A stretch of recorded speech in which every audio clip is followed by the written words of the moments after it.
Vegas is drunk. Bronny James has a solid game in the Vegas Summer League, and now everyone's doing a victory lap. Sorry, it's still nepotism, and he only has his job because of who his dad is. Speaking of which, one media outlet did an all-time ranking in NBA history. LeBron number 2, Jordan 1, all that and much more straight ahead. I'm Doug Kezirian, and this is Hard Pass, also available in podcast.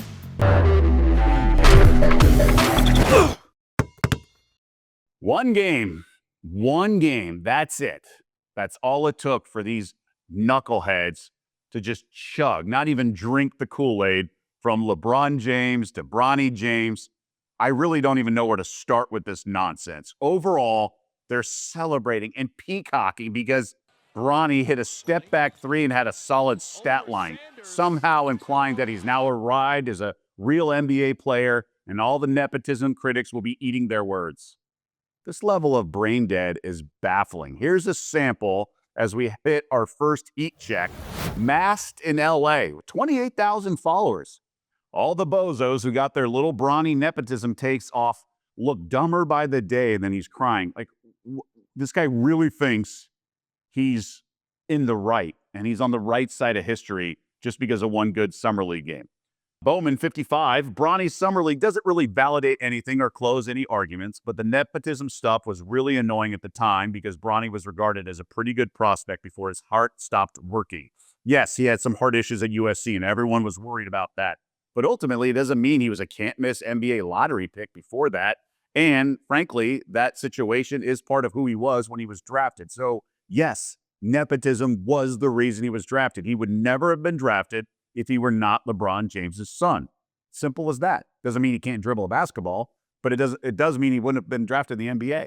Maybe he would have made a Summer League roster as a free agent. Damian Rangula, great fellow follower, if you will. We're like a good Bronny season stretch away from opposing GMs leaking that they really wanted to draft him. Yeah, that's how they all save face once a guy out of nowhere. It's like, oh, we were really going to draft him. That's a really funny line. And so is this. Kaminsky brothers, been on their podcast. Really good guys. Too much? Question mark. Remember this famous, I believe it was 2012 when Dwight Howard and Steve Nash were on the cover of Sports Illustrated. This is going to be fun. Bronny and Luka. And this was during Bronny's run at the Summer League. So yes, I get the humor behind all of this. Are we just going to ignore the 2 for 11 combined three-point shooting he had in the previous two games? Or the step-back brick in the opener in the final seconds down 2? Regardless, most importantly, it's Vegas Summer League. Only a few guys on each roster are going to get a real chance at making an NBA roster. We're just going to ignore how he looked in an actual NBA game. Now, he's allowed to improve, I get it, but it's ludicrous that anyone would say a performance of 17 points, 5 rebounds, 5 assists, 6 of 10 shooting means he belongs in the NBA and that it proves he should have been a second-round draft pick.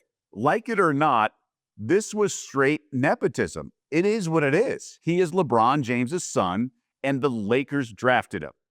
Plain and simple. It's not coincidence, okay? Because if you're in denial, you're suggesting that the Lakers, of all the teams, including the one that LeBron pays for, they would have drafted. They would. And he got a contract that was above any sort of regular salary for that place in the draft. This is pretty obvious what it is. It was blatant nepotism from day one. And they've moved the goalposts along the way. It's been laughable. When LeBron made sure his team, the Lakers, drafted Bronny, and he absolutely did, by the way, so many lined up to defend it, insisting he belongs in the NBA. Then once he was not that good at all, slowly but surely I heard there's plenty of nepotism in NBA front offices. Well, which is it? Should he have been drafted on merit alone, or is the league full of nepotism everywhere, so why not on the rosters? Sports is one of the few things left where it's a meritocracy. To the point it's sacred. So Bronny being drafted felt like a blatant violation to a lot of people. And any sort of performance in Summer League of all places does not justify everything. Simply put, this is the equivalent of your workplace, the boss's son coming in and having a position he did not earn. That's what this is, like it or not. Again, it doesn't make Bronny a bad person, but it does mean this is nepotism. It just is. And I don't know how else to explain it. I don't want to be a hater because by all accounts, the guy is a great dude, well liked by teammates everywhere he's gone. And I really liked his game at USC when I watched the Trojans play. He played within his system and let the game come to him. And he didn't just chuck shots knowing he could get away with it because he's LeBron's son. He was a great player within his game. On top of that, I can only imagine what it's like to be LeBron James's son and have that spotlight on you 24/7 and be a teenager and trying to go about your life just living in your own little world. But this is not, I'm not trying to be mean. This isn't criticism about him. There's only a sliver of very good basketball players that make it to the NBA. I just don't think he's one of them on merit alone. It's because of his dad. Now he continues to improve. That would be awesome. And I would love for myself to be proven wrong. But until then, one decent, solid performance in summer league play is not going to erase everything that he did before that. Again, I hope I am proven wrong. Sports Sanity is where we try to have a sane outlook on something in sports. And Bleacher Report grabbed some recent headlines by releasing its top 100 rankings of the best NBA players all time. Yeah. A handful of their staff received a ballot. The person they thought was number one, each person got 100 points, and then number two got 99 and so forth. Michael Jordan did, in fact, finish number one, LeBron number two, and Bleacher Report's Andy Bailey did provide some context via Twitter. Little peek behind the curtain, players got 100 points for a first place vote, 99 for a second place vote, as I was saying. Michael Jordan topped LeBron James by one single point.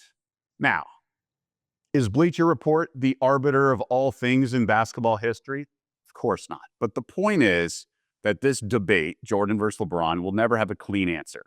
And I also recognize many don't even regard LeBron at number two. But for the sake of sanity, just realize it's always going to be messy. Plus, as I have said, you include high school and college, Kareem is number one in my book. And at least Bleacher Report survey amongst their staff had Kareem Abdul-Jabbar number three, thankfully. Magic number four. The real fun is, 3 through 10 kind of stuff, not Jordan versus LeBron. It's so different and so messy. So let's have some sanity. Betting 101. This is the time where we like to discuss sports betting. And in the previous episode, I highlighted and previewed a bet I really liked in the Vegas Summer League. Thankfully, we got the win. But the principle is something I want to reinforce. This was about ensuring you avoid being betting results oriented. The Knicks had just gone under in their second game, but the premise remained. They are a team that's pushing pace, and don't be deterred by poor shooting. That's just variance. Can't control that. Sure enough, they shot a better percentage in this game against the Nets, thanks to a strong second half. And I am anticipating another overplay in their next game when they face the Pacers. The odds aren't out yet, but I expect around the neighborhood of 180 points.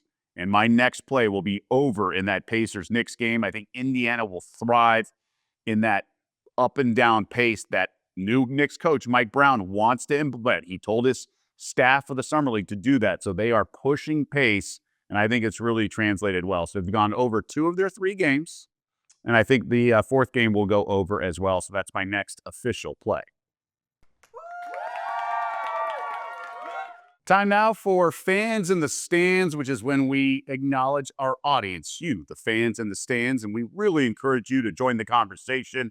Let us know what you like, dislike, things you want to see more of in the show, general questions you might have, but I like to respond to some of the comments we have on our previous episodes with the comments section. Let's start with LNK Splash 52.